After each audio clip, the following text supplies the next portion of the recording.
My name is Brian McSteen, and I'm with McAllen Valley Roofing, and you're tuned to Only Roofers Podcast. Welcome to the Only Roofers Podcast. My name's Elizabeth, and my co-host Vince is here today. Hey, guys. And we are interviewing Mr. Brian McSteen. Welcome, Brian. Thank you. Thank you for having Thanks me. for coming on. Yeah, Thank you. thank you so much for being Appreciate here it. today. So tell us a little bit about your roofing story. You have quite the history. I do. I got into roofing in 2000 when I was actually a freshman in high school, and I actually got in trouble in school, and I got sent to the principal's office, because the way the teacher was talking down to me, and I told her, well, if you want respect, you have to give it. And so the principal actually agreed with me and said, I think you'd be really good at this opportunity. Someone came and dropped off flyers from this company called National Energy, and I went and applied. It was a sales job, and it was door knocking for a roofing, window, and siding company. And so I ended up getting hired right away, and that's where I kind of found out that this is what was meant for me. I was really good at going door to door. I was really personal. I was good with people. And, I found out that, getting leads was, something that came, very natural to me. It came easy. What was your approach at the door? What's your persona? I was always think happy thoughts, positive. Never let, the last door, get me down. Never let a no get me down. And I just, kept pushing. And, people always say at the door, you don't take no for an answer, do you? And I was absolutely not, never. So, and it's crazy because when I actually went into work for a roofing company, actually after I was knocking doors for another company, the first door that I ever knocked on is the first roof that I ever sold. Wow. Nice. Yeah. And so Did the batting average stay 1,000? And seriously, it was crazy because we signed a contract literally that day. After I knocked the door, had an adjuster. His name was Steve Kowalski with State Farm. He came out the next day, and he loved me so much. I mean, I was just figuring out how to put up a ladder at And that. and at that moment, you thought, this is the easiest business, and I'm going to be a gazillionaire. The easiest The business, gazillionaire. and that's when I knew it was possible. I had the same story, literally. That's my first claim was the easiest claim I ever handled. Everything was wonderful, smooth. Yeah. Mortgage company just signed off on it. It was amazing. I was like, I'm going to be a gazillionaire. This is the easiest thing in the world. And so that's what gave me that confidence and that boost that says, I can do this, I can make it happen. And pretty much, the rest is history. I've been doing this for 20 years now. So let's talk about that evolution from door to door to sales guy to sales, to business owner. Let's talk about that evolution and how you got there. I think there's always an evolution in business. You go from salesperson, you want to go to business owner if you ever get there, and then the business owner, once they get tired of dealing with the day-to-day, they go to consulting. Uh-huh. That just kind of naturally happens. You're tired of making somebody else rich, and you want to make yourself money. Right. And eventually, if you're in a position, you take that leap. And it's the ones that are willing to take that leap. What's the day for you? For the leap, yeah. When you take the leap? And what gave you the courage to leap? Because a lot of guys are scared. It was tired of getting screwed over by previous companies, not getting paid on time, not having control of the process. Why do you think that's so common in our industry? When you look back at hindsight 2020, when you actually look back and you think about why I wasn't being paid, I was thinking, back then they're like, hey, you got to collect your commissions, you got to do all these steps to get your money, and I understand why, because if the salesmen don't actually do those steps, then it actually hurts the company. And the guys running around in this industry think they can just, you do just a little bit of work and get paid a ton of money. And they're not willing to actually put in the effort, go collect their job, supplement the job, be there with the adjuster, and actually do all the things that the business actually needs them to do to make them strive. Is that because of a mindset? Because I think what I see dealing with, and not just roofers, I don't want to put a blanket, but storm contractors, so on and so forth, because you're in that community, you're out of that community, you're in that community, they're not laying on compared to retail and so on.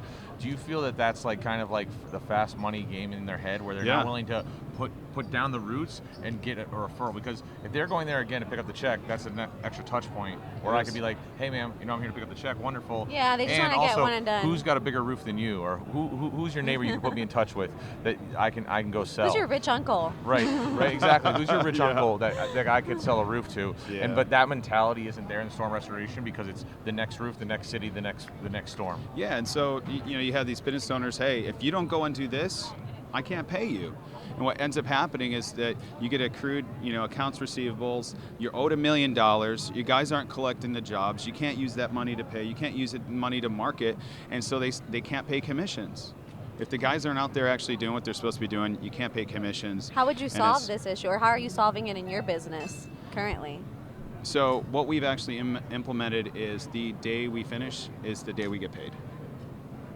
So we basically tell the guys, you know what, you need to be out there within 48 hours. You need to be at the project, making sure that your customer signs off on this job, and we need to be paid the day it finished. Otherwise, you don't get paid. Yeah. And so it's part of our standard operating procedure. It's a requirement. To get paid, you need to have this signed off that the customer is satisfied, and they have to collect the day we finish, and that's it. So you guys have grown a very powerful brand. I mean, I have seen all your little commercials, all the magazines. Yeah. Like, I love it. What has made you really think outside the box of what the industry standards are in many different ways, right? I think, just being an artist and just somebody that always thinks outside the box. I take the good from all the companies that I've been, been blessed to be able to work for. I've been able to work with some of the largest roofing companies in the nation. And, like for instance, Anthony Del Medico, I've worked with him. I've seen what he's done, all the, systems that he's created.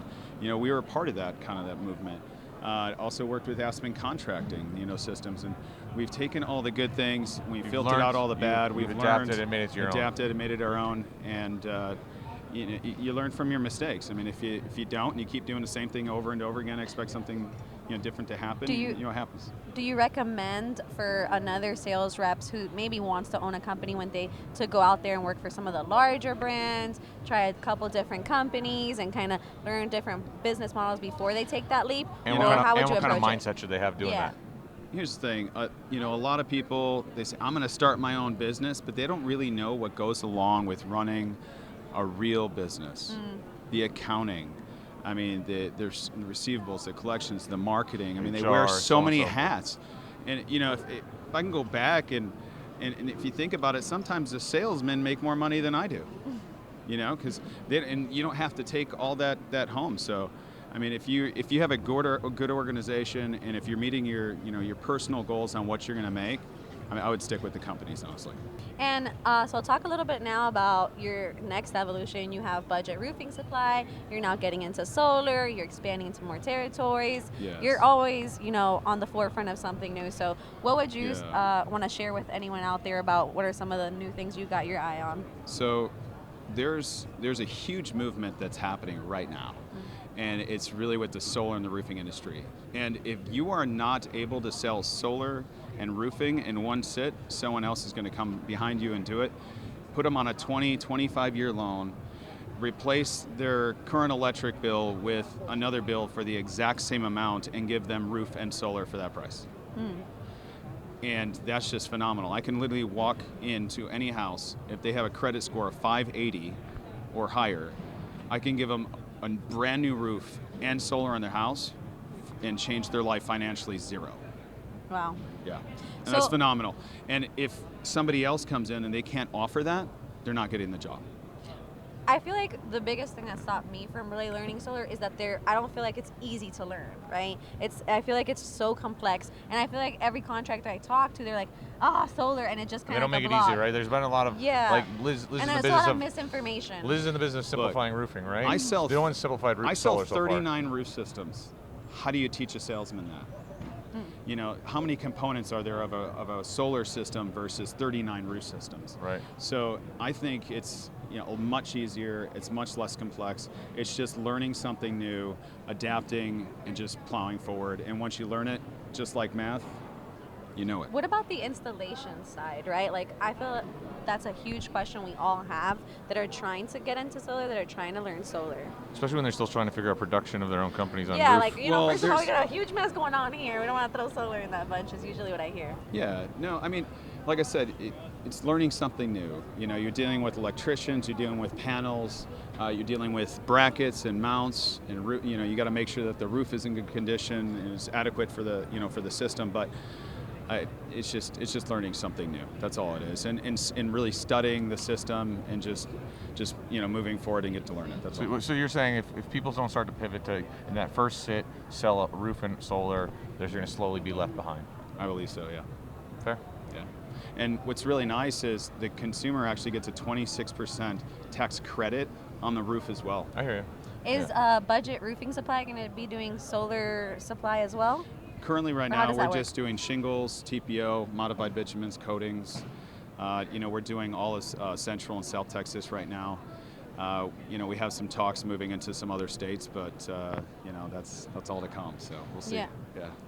And now, as far as you're at the other side of the industry issues with manufacturing, with distribution, have you guys really experienced any shifts on that part of your business, and has that put any pressure on the way you guys sell?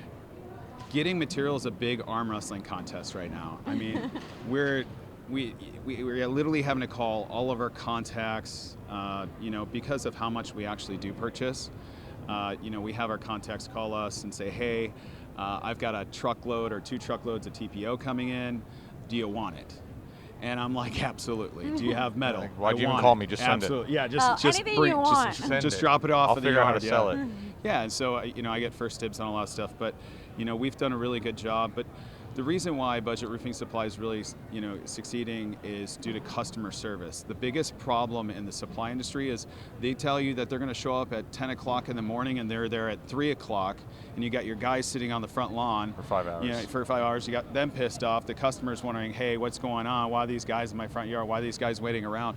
And so instead of getting there and actually setting up at 7 o'clock with the trucks, my guys are there at 6 a.m. sharp, sometimes 5:30, setting up the truck, and our deliveries are on time every time. So, and that's Deliveries the difference. on time, Every every time. time. Every Budget time. Roofing Supply. Yeah. Cool. I love that. Yeah. Thank you so much for sharing. Any Thank you. final tips, any final messages you want to shout out there with any of the roofing companies that Yeah. are watching this? One of the greatest tips I can probably give you guys is hiring. How do you hire the right people? A gentleman was up on stage talking about, the differences between good and great companies, and it's the type of people that you hire. And it's hiring people that are already motivated, not hiring people trying to motivate them. You spend your energy hiring the right people, and then you can still push them, and you can still put your vision and your culture within them and still teach them what you know. But it's hiring the people that are already motivated intrinsically. They already have it in them that you don't have to push to do it. And that's the type of energy that you should Love be it. spending on the people that you hire. I I love love it. that. Thank you so much Thank for you for coming sharing, on. Brian. Absolutely. Thank you. Appreciate it. Thank you all for watching another episode of the Only Roofers podcast, and we'll catch you on the next one. See you guys.